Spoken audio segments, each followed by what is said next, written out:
Bab 556, Turnamen Antar Akademi, 46.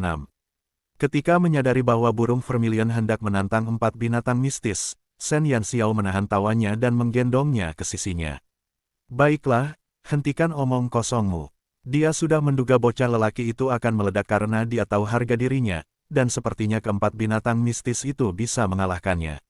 Namun, Shen Yanxiao dapat mendeteksi jejak kekhawatiran dalam nada bicara mereka meskipun mereka bermaksud menggoda burung vermilion.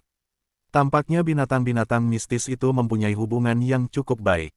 Dulu aku juga sama tampannya dengan mereka. Burung vermilion menatap Shen Yanxiao, dia takut Shen Yanxiao akan meninggalkan seorang anak kecil setelah melihat penampilan luar biasa dari binatang mistis lainnya.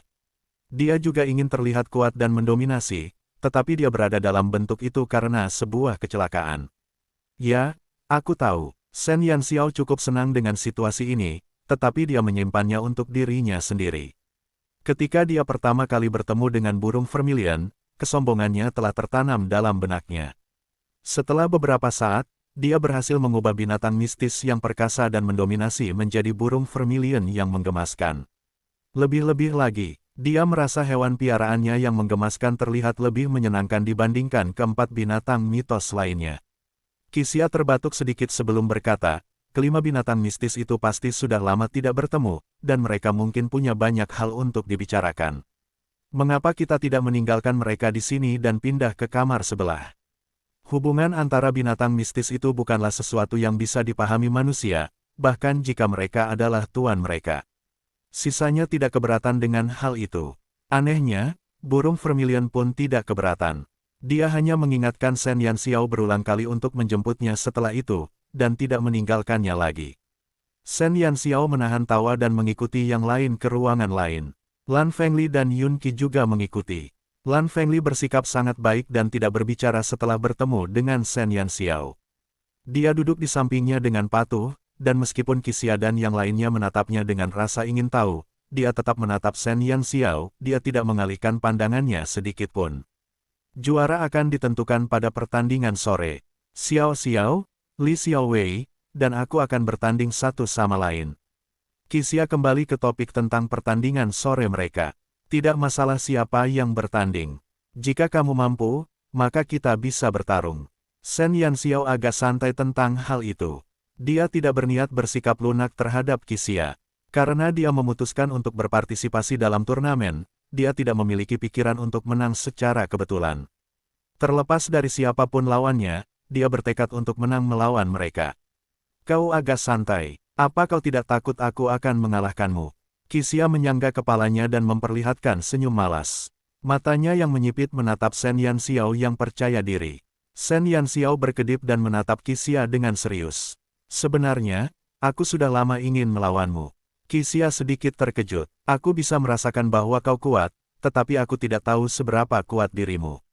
Karena itu, aku ingin melawanmu.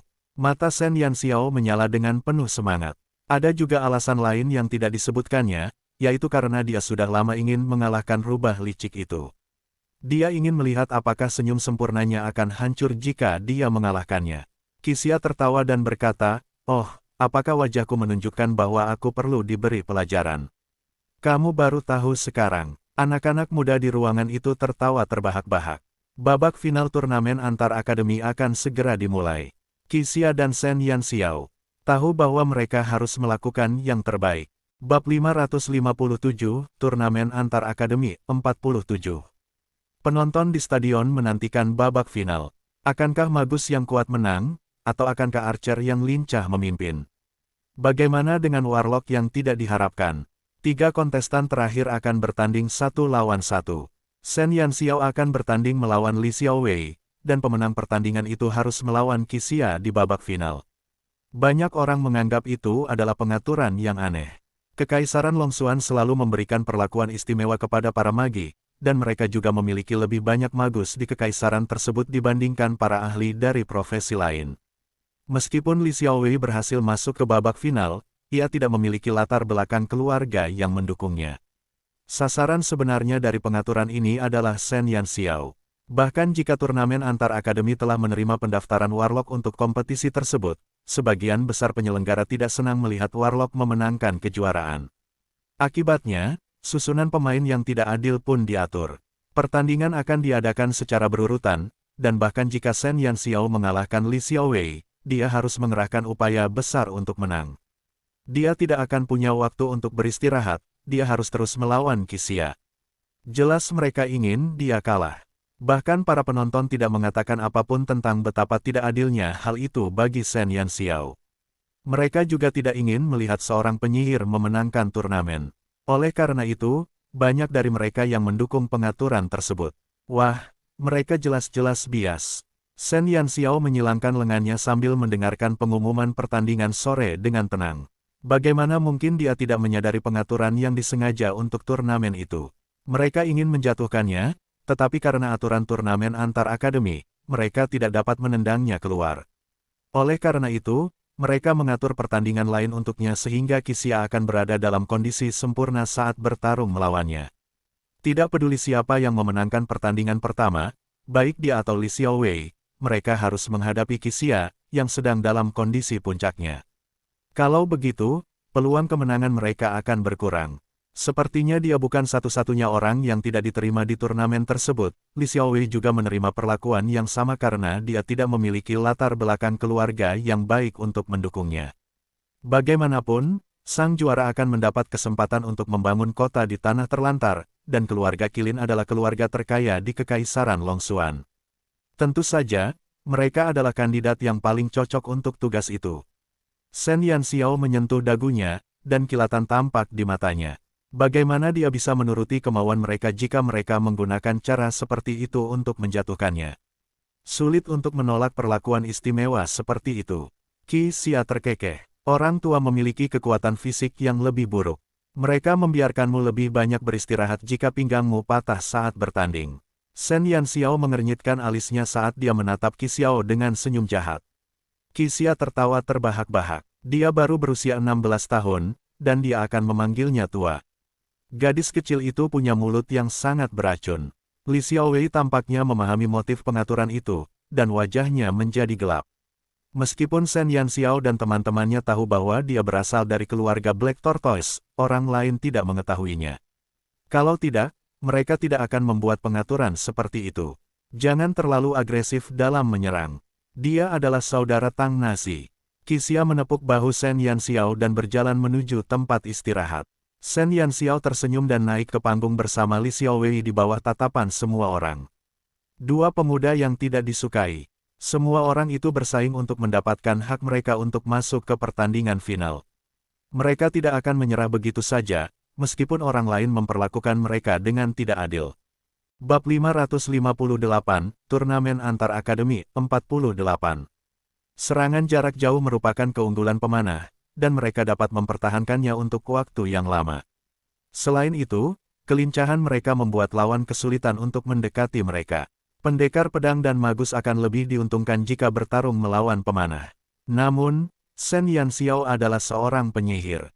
Beruntungnya, dia juga terampil dalam memanah. Karena itu, dia lebih tahu tentang profesi pemanah daripada Yun Qi. Dia telah memperhatikan pertempuran Li Xiaowei sebelumnya, dan dia cukup berbakat dalam memanah. Dia memiliki pemahaman yang baik tentang akurasi dan waktu, dan dia juga hebat dalam serangannya. Lawannya akan selalu menghindari serangan pertamanya, tetapi panah berikutnya akan selalu terbukti menjadi pukulan kemenangannya. Jika dia bertarung melawannya sebagai pemanah, dia memperkirakan dia bisa mengakhiri pertandingan dalam waktu kurang dari setengah jam. Akan tetapi, dia ingin memanfaatkan keahliannya sebagai seorang warlock. Artinya, dia harus menghindari serangan anak panah yang lebat dan mengimbangi kecepatan Li Xiaowei untuk mendekatinya agar dia bisa merapal mantranya. Saat Shen Yanxiao memikirkan cara untuk menghadapi Li Xiaowei, dia memikirkan hal yang sama tentangnya. Pemanah memiliki keuntungan melawan penyihir, dan itu adalah fakta yang diketahui secara luas. Meskipun banyak orang telah mengalami sedikit perubahan dalam cara mereka memandang para penyihir, prasangka yang mengakar dalam diri mereka tetap ada, yaitu mereka enggan melihat para penyihir memenangkan turnamen. Serangan jarak jauh pemanah merupakan masalah besar bagi para penyihir, dan karenanya, mereka percaya bahwa keberuntungan Shen Yanxiao tidak akan bertahan lama. Jika seorang penyihir ingin memberikan mantra pada lawannya, mantra itu harus diberikan dalam jarak tertentu. Namun, jarak serang seorang pemanah jauh melebihi jarak serang seorang penyihir. Oleh karena itu, Li Xiaowei dapat menjaga jarak dari Shen Yanxiao dan menghabiskan energinya dengan anak panahnya. Li Xiaowei telah merencanakan untuk melakukan hal itu. Dia langsung melepaskan anak panah ke arah Shen Yanxiao saat pertandingan dimulai. Setiap anak panah merupakan serangan yang sulit, dan dia akan kena jika dia sedikit ceroboh. Shen Yanxiao buru-buru melemparkan kutukan kecepatan pada dirinya sendiri untuk menghindari panah yang datang. Pemanah adalah yang tercepat di antara 7 profesi utama. Li Xiaowei menyerangnya terus-menerus untuk memperlebar jarak di antara mereka. Ia yakin akan menang jika Shen Yanxiao tidak mendapat kesempatan untuk mendekatinya. Pengguna dengan aura tempur jauh lebih cepat daripada pengguna sihir. Inti dari aura tempur berasal dari otot dan tulang mereka, sedangkan sihir berasal dari energi mental seseorang. Oleh karena itu, pengguna aura tempur memiliki kekuatan yang lebih baik, dan itu merupakan keuntungan dari profesi mereka.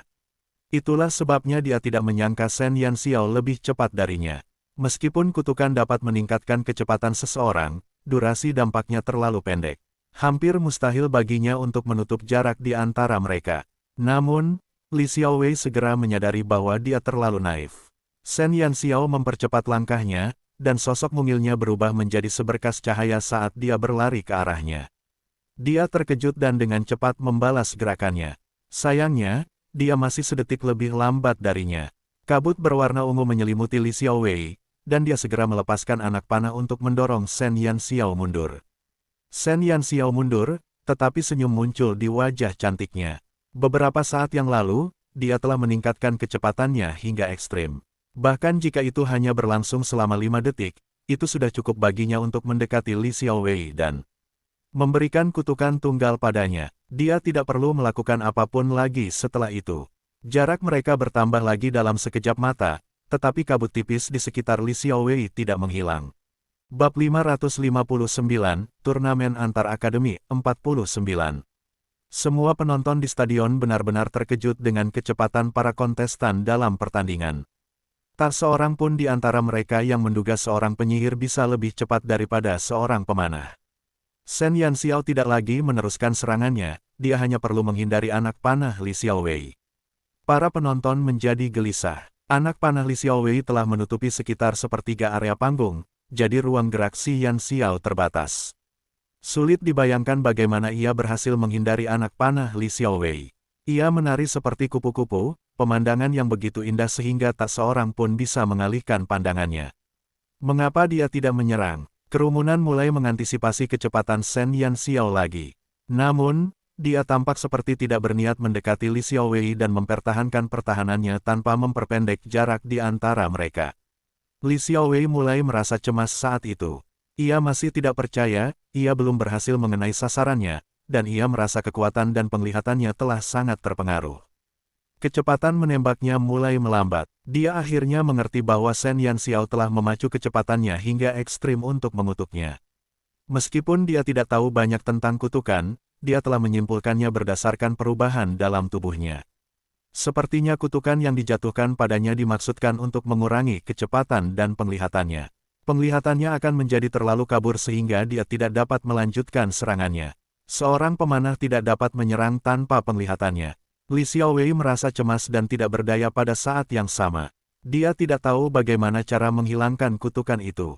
Itulah juga aspek yang mengerikan dari Warlock. Bahkan jika itu hanya 1 detik, itu sudah cukup bagi Warlock yang kuat untuk mengeluarkan mantra. Mereka akan mampu mengendalikan lawan mereka segera setelah mereka memberikan kutukan kepada mereka. Para penonton juga tampaknya menyadari apa yang telah terjadi pada saat itu, dan mereka hanya bisa melihat tanpa daya ketika serangan Li Xiaowei melambat, dan langkah kakinya menjadi lebih berat. Hanya dalam hitungan detik, Shen Yanxiao telah meletakkan dasar bagi kemenangannya. Segalanya berada dalam genggaman Shen Yanxiao.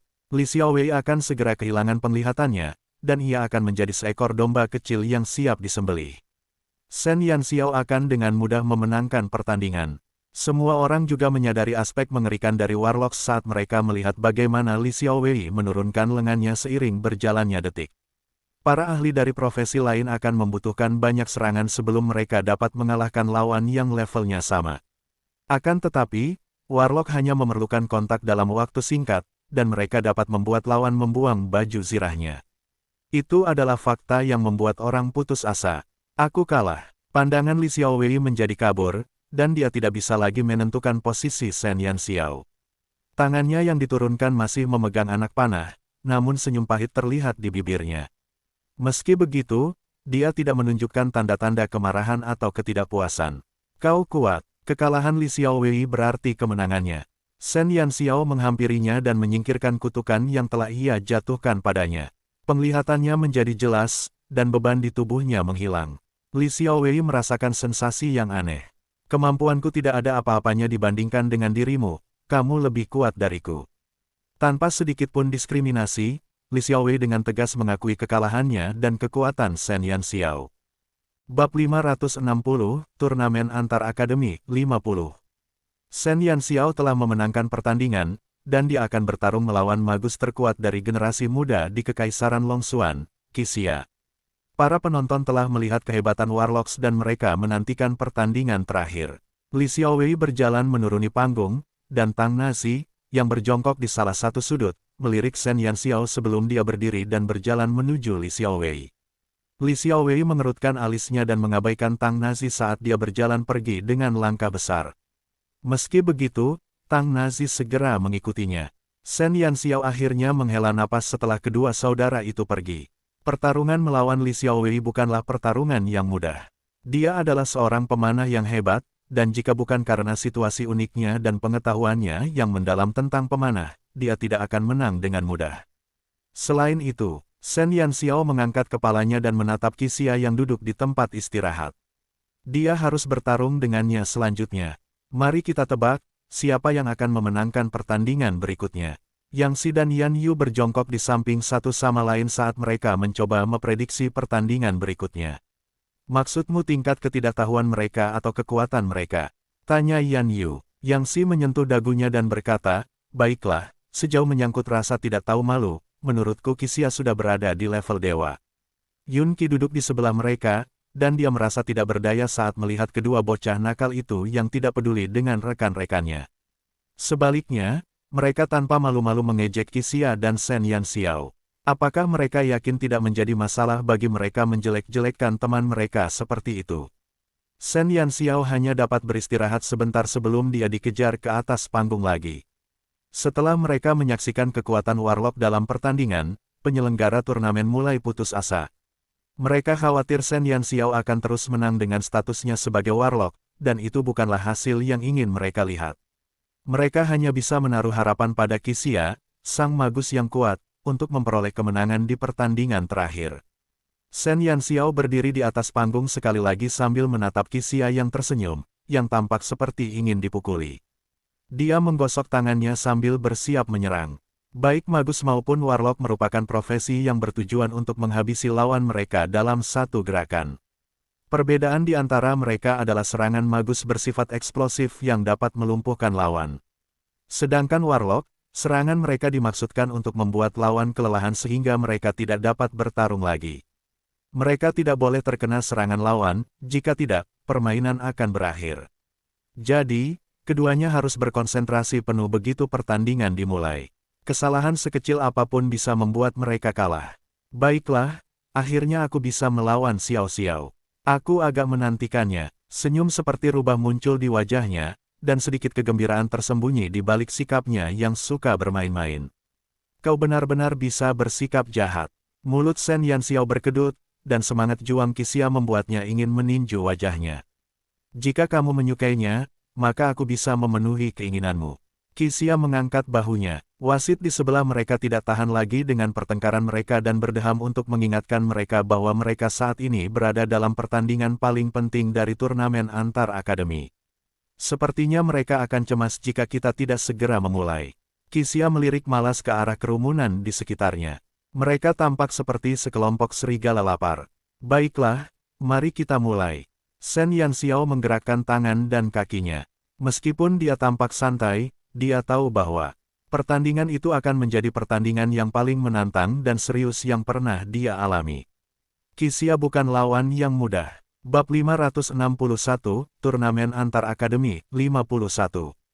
Tidak seorang pun mengetahui kekuatan Qixia yang sebenarnya, dan ia hanya menggunakan satu gerakan dalam semua pertandingan lainnya. Shen Yanxiao tidak dapat mengukur kemampuannya yang sebenarnya berdasarkan serangan tunggalnya. Shen Yanxiao menyipitkan matanya. Qixia bukan lagi temannya, dia adalah lawannya. Qixia tidak perlu melafalkan mantranya, jadi dia bisa langsung melancarkan serangan dengan lambaian tangannya. Itulah sebabnya dia bisa menyebabkan begitu banyak kesulitan bagi lawannya. Shen Yanxiao tidak akan bisa mendekatinya untuk menyerang. Magus juga memiliki banyak mantra yang dapat mengurangi kecepatan lawannya. Satu mantra badai salju saja sudah cukup untuk mengubah Shen Yanxiao menjadi patung es. Tidak ada yang percaya Shen Yanxiao dapat memenangkan pertandingan karena mereka mengira Qixia terlalu kuat. Bahkan seorang ahli terkenal mungkin tidak berani melawan pemuda itu, apalagi seorang siswa. Mulai, wasit mengumumkan, perhatian semua orang tertuju pada pertandingan. Mereka ingin melihat apakah si jenius super legendaris itu dapat menghentikan penyihir kecil itu. Saat pertandingan dimulai, Shen Yanxiao bergerak, dan kecepatan isyarat tangannya memukau penonton. Mereka penasaran, ada jarak yang sangat jauh di antara mereka, dan dia tidak akan bisa memberikan kutukan pada Qixia dari tempatnya berdiri. Apa yang akan dia lakukan? Namun, Yun Qi tahu apa yang telah direncanakannya. Ukiran, kapan dia mempelajari kutukan ukiran? Ekspresi Yun Qi menunjukkan keheranan saat dia menggumamkan keraguannya. Yang Si dan Yan Yu yang duduk di samping Yun Qi bertanya dengan rasa ingin tahu, "Senior, apa itu kutukan ukiran?" Yun Qi menatap Shen Yanxiao sambil menjelaskan dengan penuh semangat, mengukir adalah kutukan kombinasi tingkat 6. Itu adalah kutukan tingkat tertinggi yang bisa dipelajari oleh penyihir tingkat lanjut. Yang Si dan Yan Yu bingung. Namun, Yun Qi sangat menyadari betapa hebatnya Shen Yanxiao menggunakan kutukan ukiran. Itu adalah kutukan kombinasi tingkat tinggi, dan tingkat kesulitannya jauh melampaui semua kutukan kombinasi lainnya. Kekuatan kutukan itu tak terukur. Qixia berdiri di atas panggung dan memperhatikan gerakan tangan Shen Yanxiao yang terus-menerus, sedikit kebingungan terpancar di matanya. Namun, dia tidak ingin terjebak dalam keadaan linglung. Dia mengangkat tongkatnya dan melancarkan serangan kuat ke arahnya. Saat Qixia menggerakkan tangannya, Shen Yanxiao juga menghentikan isyarat tangannya. Dia mengangkat tangan kanannya perlahan-lahan seolah-olah dia memegang tongkat, dan gerakannya sama persis dengan Qixia. Apa yang terjadi? Apa yang dilakukan Xiao Xiao? Yang Si menatap gerakan Shen Yanxiao dengan kaget. Dia meniru gerakan Qixia seolah-olah tindakannya selaras dengannya. Ukiran adalah kutukan yang dapat memaksanya meniru gerakan lawan. Selama level mereka tidak melebihi 2 levelnya, dia dapat meniru gerakan lawannya, jelas Yun Qi dengan gugup. Kutukan itu sekuat itu. Yang Si dan Yan Yu terkejut dengan penjelasan Yun Qi. Kutukan yang dapat sepenuhnya meniru serangan lawan pada dasarnya adalah tindakan yang menantang surga. Namun, mereka tidak menyadari betapa sulitnya mengucapkan kutukan Engrafing. Shen Yanxiao pasti sudah memastikan bahwa perbedaan kemajuan mereka tidak lebih dari 2 level. Kalau tidak, mustahil untuk mengaktifkan mantra itu.